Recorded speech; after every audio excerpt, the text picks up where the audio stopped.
Pengertian teks cerita sejarah. Teks cerita sejarah adalah teks yang memuat penjelasan peristiwa di masa lalu. Teks cerita sejarah biasanya menceritakan peristiwa bersejarah yang memiliki dampak besar. Teks cerita sejarah ini memuat sebuah cerita yang berdasarkan fakta atau benar-benar terjadi di masa lalu. Teks cerita sejarah ini juga memiliki ciri khusus atau sifat yang membedakan teks ini dengan teks lainnya. Yang bisa kita lihat, pertama, disajikan secara kronologis berdasarkan urutan kejadian atau urutan peristiwa di masa lampau. 2. Berbentuk rencon teks atau cerita ulang. 3. Sering menggunakan konjungsi atau kata penghubung temporal. 4. Isinya berupa fakta yang diperoleh berdasarkan data-data yang dikumpulkan. 5.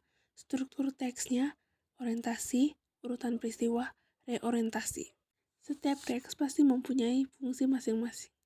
Begitu pula dengan teks cerita sejarah yang mempunyai fungsi tersendiri. Seperti yang kita lihat, 1. Fungsi rekreatif atau memberikan rasa gembira dan senang kepada pembaca. 2. Fungsi inspiratif atau memberikan inspirasi imajinasi dan kreativitas untuk keberlangsungan hidup berbangsa dan bernegara untuk lebih baik lagi.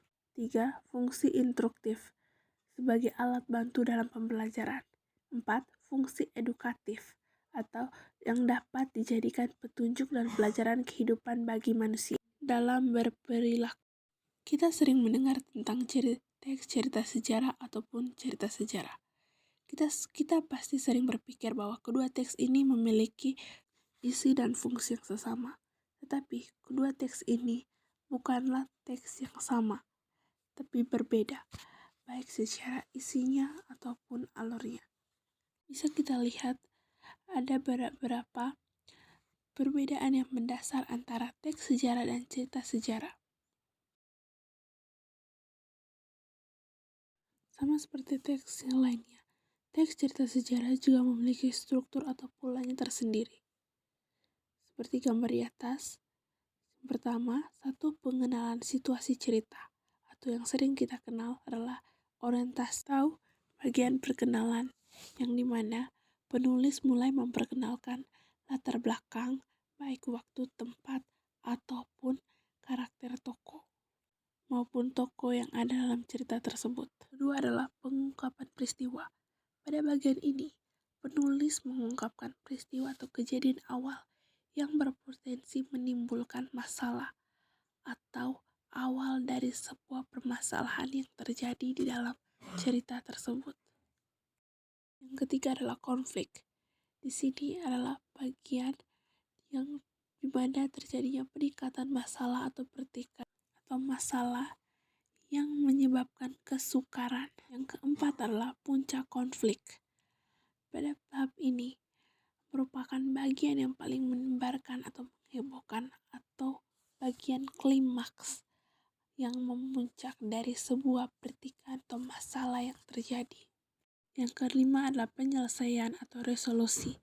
Pada tahap ini, di mana terjadinya sebuah titik akhir atau penyelesaian yang berisi pengungkapan bagaimana tokoh utama atau lainnya menyelesaikan berbagai permasalahan yang menimpanya.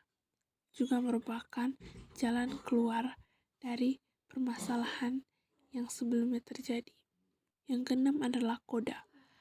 Pada bagian koda ini berisi tentang komentar atau pendapat penulis tentang peristiwa yang terjadi pada cerita tersebut. Kadang juga koda ini berisi tentang amanat dari penulis untuk cerita atau masalah yang terjadi pada teks tersebut yang diungkapkan kepada pembaca atau pendengar, baik secara langsung maupun tidak secara langsung. Teks cerita sejarah juga memiliki ciri kebahasaannya tersendiri. Seperti yang kita lihat, 1. Menggunakan kalimat bermakna lampau. Kalimat yang bermakna lampau ditandai dengan kata-kata yang menyatakan bahwa kalimat tersebut sudah selesai. Contohnya, beberapa saat yang lalu telah terjadi kecelakaan di Jalan Adi Sucipto. Bisa kita lihat di Di sini menggunakan kalimat bermakna lampau. Beberapa saat yang lalu, kalimat ini menandakan bahwa kejadian tersebut telah terjadi lama atau sudah terjadi sebelumnya. Yang kedua, menggunakan kata yang menyatakan urutan waktu. Kalimat ini menggunakan konjungsi kronologis atau temporal. Terlihat pada penggunaan kata seperti sejak saat itu, setelah itu, mula-mula, kemudian.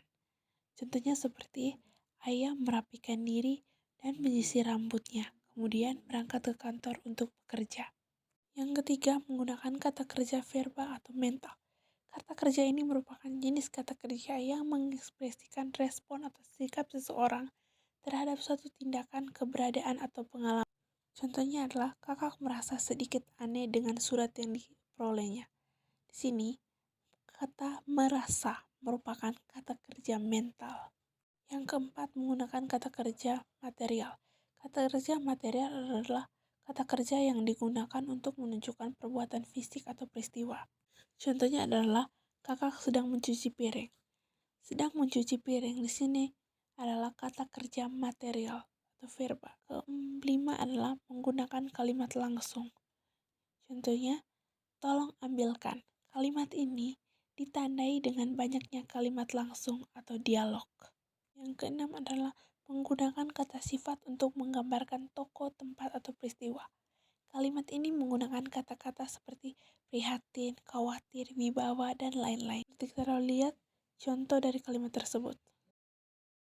2. Penggunaan makna kias. Di dalam teks cerita sejarah juga menggunakan makna kias atau sering ada di dalam cerita sejarah. Yang pertama adalah ungkapan.